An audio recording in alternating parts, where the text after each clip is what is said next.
I'm going to talk to you a little bit today about how you can improve your mental game using mindfulness. And you might be asking yourself, why exactly would you want to use mindfulness to improve your game? Well, if you've ever struggled with nerves in a tennis match, then this method is extremely useful. If you've ever battled with any kind of emotion, be it anger, frustration, choking, loss of concentration, any kind of difficult thought, difficult emotion that's got in the way of your game, then this approach to tennis psychology is extremely useful. It's also very useful if you want to play in the zone more often. So one of the great benefits of training in mindfulness is that it helps to reduce the amount of unnecessary thinking that you do. And if you reduce the amount of unnecessary thinking that you're doing on court, then you'll be able to play with more flow and intuition. So there's a range of benefits that you can get from training in this method. I'm going to introduce you to this new method. It's a relatively new approach to sports psychology, but I'm going to show you why it's the future of sports psychology and how it's helped some of the top players in the game to improve their mental approach. So some people watching will be familiar with mindfulness, some won't. So I'm going to say a little bit about what it actually is. So mindfulness is a way of paying attention to your experience as it happens. So paying attention to your present moment experience. So that's your thoughts, your emotions, sensations in the body, things that you can sense. So things that you can hear, taste, touch, and so on. But crucially, it is a way of paying attention without judgment, without judging those experiences as good or bad or wanted or unwanted, okay? So it's a form of observation. We're looking at our experience, we're noticing it, we're accepting it, and then we're refocusing, okay? So that, in a nutshell, is what mindfulness is. Some people have used quite a casual way of describing it as the ability to know what's happening in your mind without getting carried away by it. Okay, so there are different ways of describing this this process, this different approach to your mind and your experience. Another way of thinking about it is that it's a way of overriding autopilot. So all of us rely on a range of automatic processes in our daily lives, and we also rely on automatic processes on the tennis court. We have to. This is just the nature of being human and being a tennis player. We must rely on a range of processes that we're not really in direct control of. There's a problem, however, with autopilot sometimes, and that is that it can lead us down paths that we don't actually want to go down, that we actually would choose, if we could, not to go down. So let me explain in detail what that might mean on the tennis court. So we've got two diagrams here. One at the top here explaining a process of autopilot leading to an unwanted, unhelpful response. You can see the picture at the end of a player smashing his racket into the ground in a fury. At the bottom, we've got a mindful process. Now, the things that stay the same in these two diagrams are the emotions and the thoughts. So in the autopilot example, the emotion here is anger. This is anger that has led this player to smash his racket into the ground. And alongside that emotion, of course, you get a range of different thoughts. Maybe thoughts like, why am I so bad at tennis? Why is it going so wrong today? Why do I have to practice so hard? And this is the result. All sorts of things that you can think when things aren't really going your way. So you have anger as the emotion and a range of thoughts, and these feed on each other. And they can snowball, and they can lead to unhelpful responses such as smashing a racket or getting just totally lost in anger, losing your composure, losing your concentration. Okay, so anger is an extremely common problem in tennis. It's something that I deal with clients on a regular basis. But there's nothing actually wrong with anger. You will experience anger in tennis. It's the nature of the game. Constantly pushing our buttons. It's a very challenging sport psychologically. For the player who's been trained in mindfulness, well, they sometimes will feel anger too. and they will have those thoughts alongside that anger, the thoughts like, why am I playing so badly today? I'm no good at tennis, etc., etc. But there's a difference here. When you've been trained in mindfulness, you'll notice that process. You'll see clearly when anger arises. You'll see clearly when those thoughts are floating around in the mind. When you notice those things and see them clearly, you have the opportunity to accept those things, to accept the emotion, accept the thought, to tolerate them, and then refocus on the task in hand, sticking to your game plan, staying calm and focused. That's what the player who smashes his racket really wants to do. He wants to stay focused. He wants to stick to his game plan. He doesn't want to lose it. Okay, nobody wants to lose it. And of course, the process of losing it, of smashing a racket and getting lost in anger or any kind of emotion is almost always counterproductive. So typically when players smash their rackets or when they get very angry, then they lose their composure for the next point or the next couple of points, maybe the next game. Sometimes it can stretch well into a match. Okay, so ideally we want to be able to avoid all of that and deal with difficult emotions, difficult thoughts in a productive way. And that's what mindfulness can do. Now, where did this all come from? Because this is a relatively new approach to sports psychology. So I'm going to tell you a little bit about the history of sports psychology and how this came to be, because there are basically two broad approaches to sports psychology. The old approach, the traditional approach, is called psychological skills training, or PST.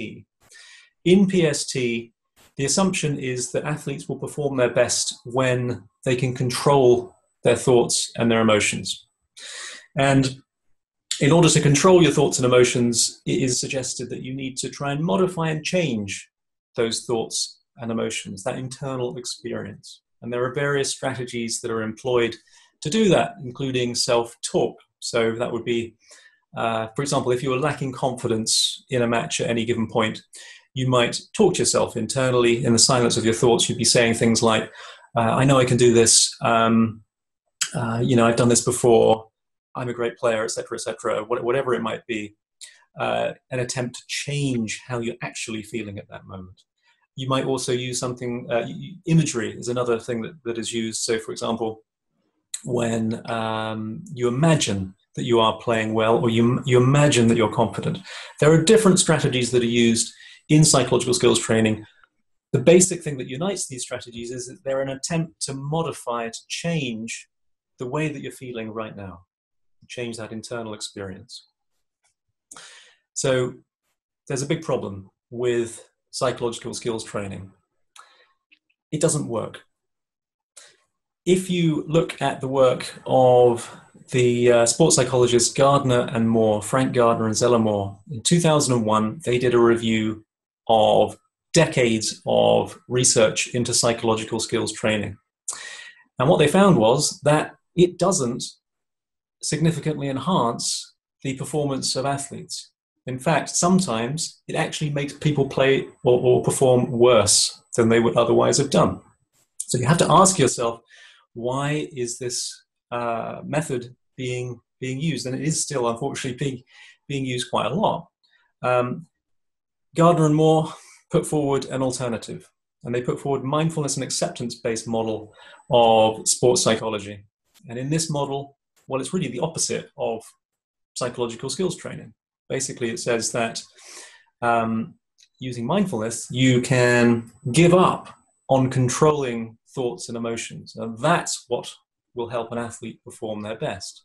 So by giving up control, accepting internal experience, and then refocusing on the task in hand, this is actually the most effective way to deal with the range of challenging thoughts and emotions and experiences that you have in tennis or any other sport. And the results have been very good. They've been building research evidence over the last 15 years, since the early 2000s when this was first proposed, and the results are excellent. So we're looking at a revolution in sports psychology thinking, which is really penetrating now to the highest levels of sport. And I'm going to tell you a little bit about that shortly, some of the players who are using these sort of techniques to enhance their mental games. I'm going to say one more thing actually about the benefits of this method and why it's a significant improvement on the traditional model. So I mentioned at the beginning that one of the things that you can hope to benefit from by engaging in this method is playing in the zone more often, playing with freedom and flow and intuition. Now, we all do that sometimes. We all play in the zone sometimes. It's a wonderful, wonderful feeling when you're there. But one of the questions I'd ask you, a rhetorical question, would be, how much are you thinking when you're in the zone? Are you thinking much when you're in that place? Well, the answer is obviously no. When you're in the zone, you're not thinking hard about what you're doing. You're not trying that hard. It's just flowing. It's happening. And that tells us something about the nature of what a successful sports psychology intervention would be like if you want to play like that more often. Because the old model, psychological skills training, encourages us to think a lot. So it says, okay, if you're not feeling good, I want you to think about that and try and make yourself feel better. I want to try and make yourself, I want you to change the way that you're feeling, to convince yourself almost that you're not feeling bad, that you're feeling good, or that you are capable of doing something that you might think that you're not in the moment. But what's the effect of that? The effect is that it's making you think. It's making you think a lot. And too much thinking, as I've said, is a barrier to flow. It's a barrier to playing in the zone. And that is one of the key insights of mindfulness-based tennis psychology, because mindfulness enables us to reduce that unnecessary thinking that we do on court. And therefore, it makes it more likely that you'll slip into the zone, because it is not a place you can force yourself into. You kind of slip into there and you sort of wonder how you got there. Mindfulness is a way of making that more likely. And if you persist with some of the older methods, which are gradually going out of fashion, then those methods will actually make it less likely that you'll play with flow, that you'll play in the zone. And I think this is one of the big sort of developments in sports psychology, will be a shift from thinking of the zone as just a kind of mysterious place that maybe you can get into 5-10% of the time, to somewhere where you can actually significantly increase your chances of playing in that way. Okay, so that's something that is happening in sports psychology, and I think that will grow and grow, and mindfulness is a very, very big part of that process. So, as I said, this is penetrating the top levels of the game, and really the finest example of how mindfulness can transform somebody's game is Novak Djokovic. Novak Djokovic, one of the greatest players of all time, but it didn't look that way if you go back to, say, 2009, 2010. So, as you'll recall, if you followed his career, he was always an incredibly talented player, always somebody who was tipped for the top. But he was rather in the shadow of Nadal and Federer around that time, 2009, 2010. Djokovic said himself that he was, he had something of a mental block with Federer, and the same with Nadal. Something changed in 2011. As you remember, 2011 was a golden year for Djokovic, and it ushered in 5 years of dominance in the men's game, an incredible period of dominance. So what changed? Well, we all know about his gluten-free diet. That was a big deal. But there's something else, and it's something else that he's been totally open about. It's his mental training. So he developed a mindfulness practice, which he sees as just as important as the physical training that he does on a daily basis. So he commits a 15-minute chunk of his training period to mindfulness practices, and this has totally changed his mental approach to the game. No longer, if you go back to 2010 and that transitional period in 2011, no longer was he afraid of playing Federer Djokovic. No longer did he show them too much respect. He was liberated mentally, and this is just an incredible shift. And we're lucky that he's written about that in his book, Serve to Win. So a fine, fine example of mindfulness-based sports psychology. I should say, of course, that I did not train him personally, nor did I train any of these guys personally. I want to make that clear. I wish I had, but it's just such a great example of the power of a mindfulness-based approach to sports psychology. I'll quickly say something about the British number one, Johanna Konta. Again, incredibly illustrative example here. Joe Conter was, again, a talented player, but very much an underachiever. If you go back to 2015, she was ranked 147 in the world in April 2015. She had a reputation for being mentally weak, frankly. She would get to a good position in a match and then kind of bottle it.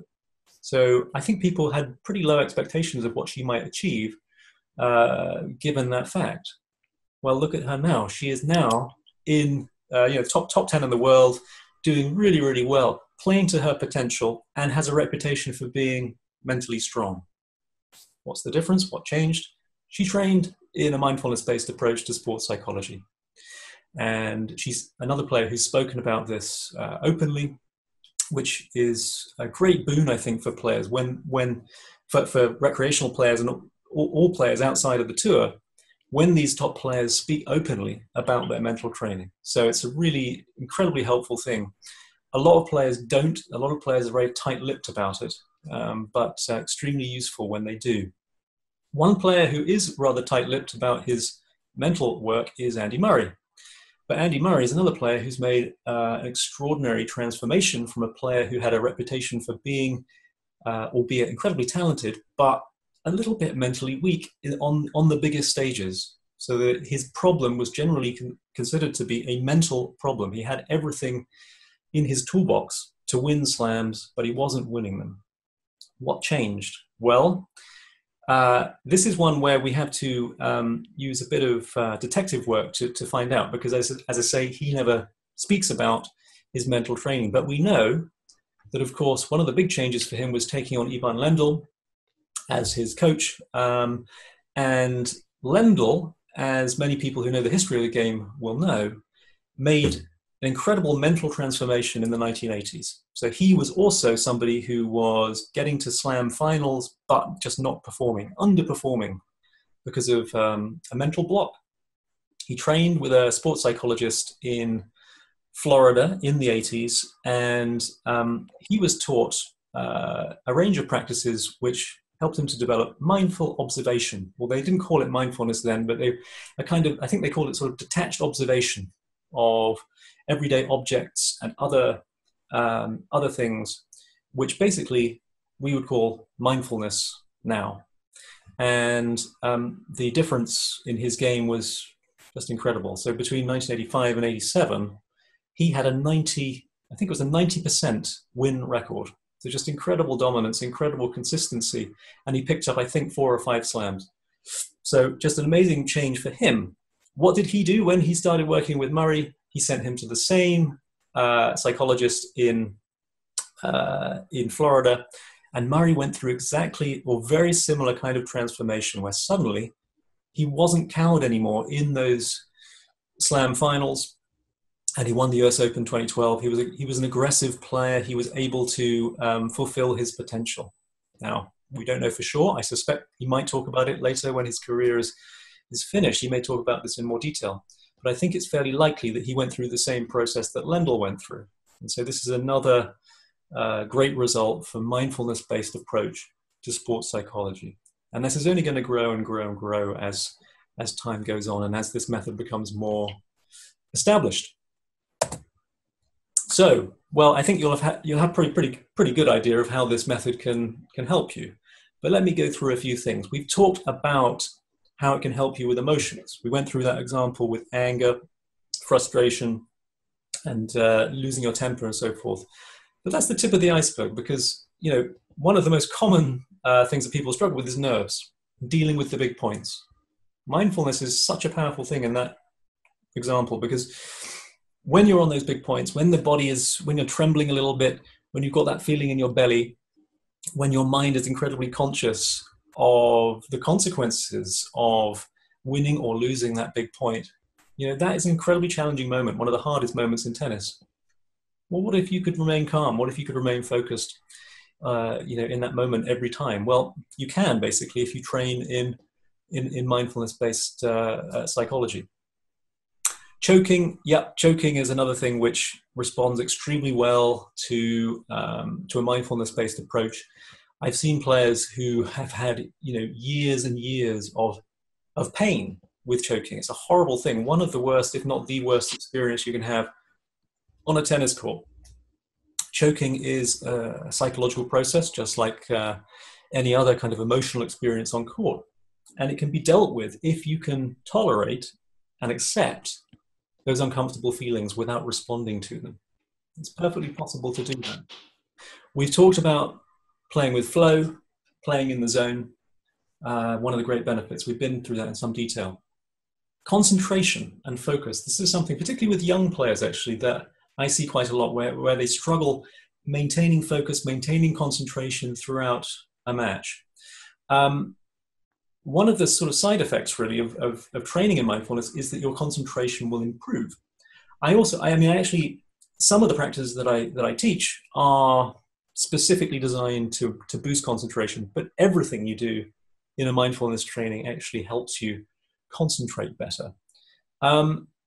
There are a number of other, perhaps less common, or things that you might not predict would be useful benefits from practicing mindfulness. Dealing with fatigue and physical discomfort. Very often in mindfulness practices, we're looking at physical sensations. We're using those as the anchor of the mindfulness practice, and extremely useful in tennis. We're always battling a little bit with fatigue, physical discomfort in a long match. And that's a psychological process, because when we're feeling that burn in the legs, or when our heart is pumping and we're reaching, it's 4-4 in the final set, that plays on our minds in a big way. There are ways that you can deal with that psychologically, which will get you through, get you over the finish line, enable you to maintain a high standard despite the physical discomfort, despite the psychological fear that can sometimes go alongside that feeling of fatigue. Again, mindfulness is a way of boosting your ability to deal with those kind of situations. Dealing with mistakes and defeats. Again, highly challenging things in tennis. Totally understandable that we all struggle to some extent with making mistakes or losing matches. Mindfulness doesn't just help us on court, it helps us after a match is over. It helps us to process what's gone on. And so I train people to deal with memories from their hardest losses, which is something that can haunt players, particularly at high levels, where, maybe if you have a string of defeats, maybe if you lose a match that you feel you could have won, these can really haunt players. These can really cause quite powerful feelings of regret and so forth that can get in the way of the present moment, the next match that you've got to play. So mindfulness is a powerful way of dealing with those kind of experiences too.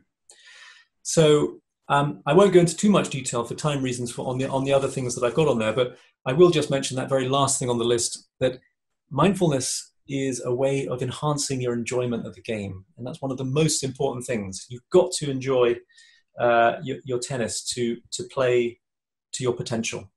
And one of the things that really hampers our enjoyment of the game is when we struggle with what's going on in here, when we're struggling with nerves, when we're struggling with anger, if we have a problem with choking, if we can't concentrate throughout a match. These are things that can actually really reduce our pleasure and the joy of playing. And that's one of the things about tennis. It's a pure joy when you are playing well, when the mind feels free, when things are flowing. And that's something I focus on very much in the training, that it is about winning more. It is about performing to your best, but it's also about enjoying to the maximum. And I think that is really the optimum mix of things, when you're playing your best and when you're enjoying your tennis to the full.